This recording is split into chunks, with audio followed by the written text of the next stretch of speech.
The nation's immigration laws are sorely in need of updating and reform. Last time they really were reformed was 1986. Ronald Reagan was president.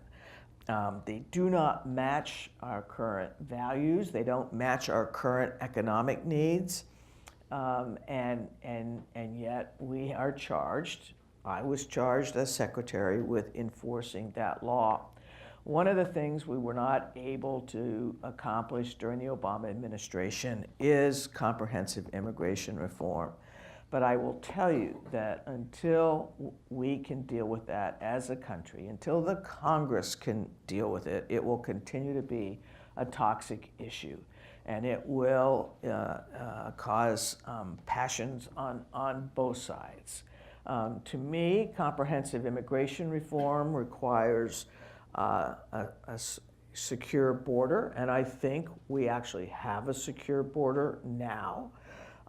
It requires visa reform so that more people can come into the country legally. We know who they are, we know where they're going, we know how long they're allowed to stay.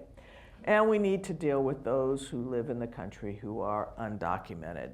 So there are 10 to 11 individuals. They're part and parcel of our communities. They've purchased houses, they've started businesses, they work in home health care, they work in our fields, they work in construction.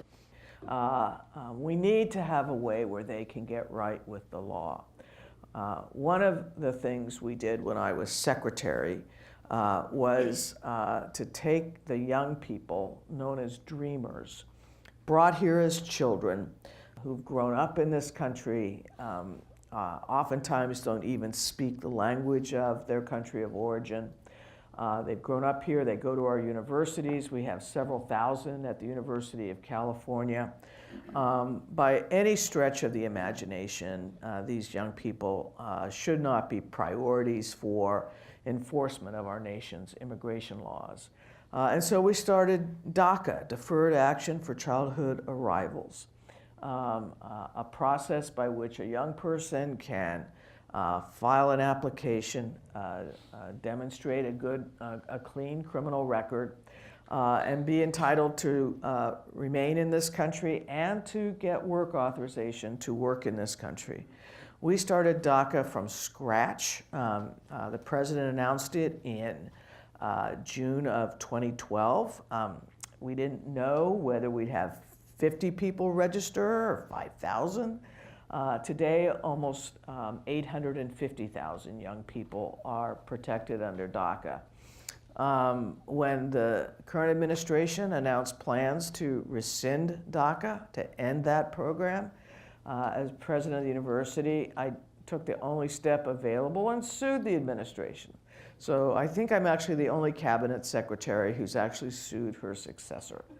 But we did obtain an injunction against ending that program, and that injunction currently is in force. It's held up through the Court of Appeals, and the Supreme Court to date has declined to take that matter up. So even in the absence of immigration reform, there are changes that we could and we did make to make the enforcement of the law fair but firm, but also more consistent with our national values and our national interests.